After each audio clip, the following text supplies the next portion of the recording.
First of all, basin matinga mo nga ano natin sa Tablizo, the National Energy Emergency declaration by the President has not yet been lifted.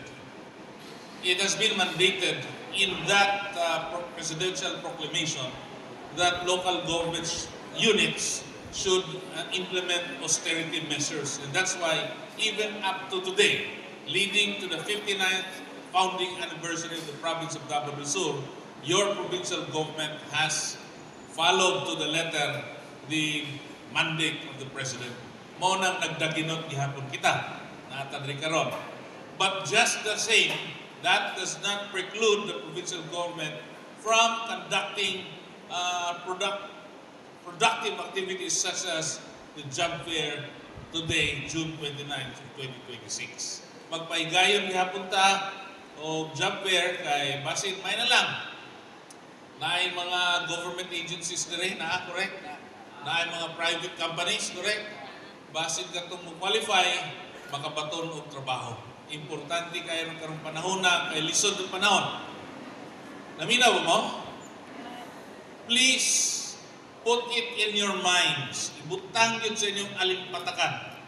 The problem in the Middle East is not yet over. Okay? Prices of fuel can go up just like that. Okay? While it seems that Iran and the United States have come to terms, just last night, nagbinumbahay na po sila. The very volatile peace agreement, no, can easily be broken by either side. And that will have great effects on all countries, especially in a third world or a developing country such as the Philippines. And so my suggestion to everyone, masig sa inyong personal kinabuhi, kung kayang magdaginot, kung kayang mag-savings, pag-savings ihapon mo. Kung kayang magtrabaho, pinaagyan ng job placement, then magtrabaho. Okay? Ha? Lilisan ta magkiat-kiat karong panahon na. Sabot mo? I hope wala sa tayo concert karon next year na. Gastuloy kaya. Ha? Next year. We'll make it better. But for this year, we'll just be low-key. But on July 1st, for those who can attend, natong maka-attend, na mga motor o sakyanan, na pagkrudo, na paggasolina, na atay parade pagabuhaton, magsugod sa boundary sa Digos o Gagunoy, which is Balutakay, kanang Phoenix. Okay? That's a parade for the province of Davao del Sur. And we'll be handing out awards to two outstanding Dabsuranons, no? Namely, si Nards Jun Pinto, kailan mo na niya? O si Scotty Thompson, kailan mo na nila? Wala. Wa mo kaila? Di mo tanang basketball?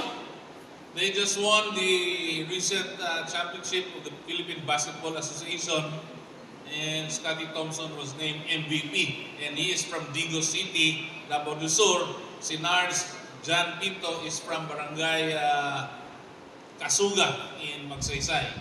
No? And it was such an extraordinary series nito ng nilang dula. So we give recognition to these people. Okay? So in the meantime, I have to go to Santa Cruz, dapat nila Lakaw. Padayon mo sa inyong kayukan and happy 59th araw ng Davao del Sur. PBT, this is part isa sa araw ng Davao del Sur upon the initiative of Governor Ibon Doña Cagas and Vice Governor Mark Nilan Villaros Provincia na makahatag ta og mga trabaho opportunities sa mga tao sa panahon na, because we all know nga bago lang ang mga graduations ng Davao and they need help, they need work, nila din ma-applyan under graduation. So this is the right time mga aplikante, mga aplik-trabaho, this is a great opportunity para sila. Ang kinimunggong job ka na to, dili malanggod ang mga companies na ginahanlang guni sa record like SSS, PhilHealth, Pag-ibig. So they will connect that national agency. That's why we encourage all the applicants nga mo inquire aning mga agency, aning national agency, kay need mo gini sila mga record, no? Every time nga ang atong human resource, every HR, nanginahanglan ko ka ng PhilHealth number, nanginahanglan ko ka ng SSS number, nanginahanglan ko Pag-ibig number. That's why ang mga kining national agency naasa diri para hatag og serbisyo sa ilang opisina. Actually, karong adlaw dili mo lang good food ang kining naputay kauban nga TESDA. Ang TESDA karon napuslay skills demonstration na pagabuhaton ug usapod napuslay skills profiling kay in the event nga ang uban dili mo gid pwede yun ma-hire, andam ang TESDA mahatag og mga skills training and livelihood training sa kini mga aplikante. Actually, daghan man ni sila, no?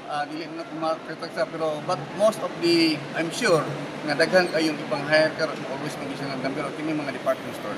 Department store. Department store. Daghan Sa Digos, Sa sa Digos. mga department store. Ang naa-dre is ang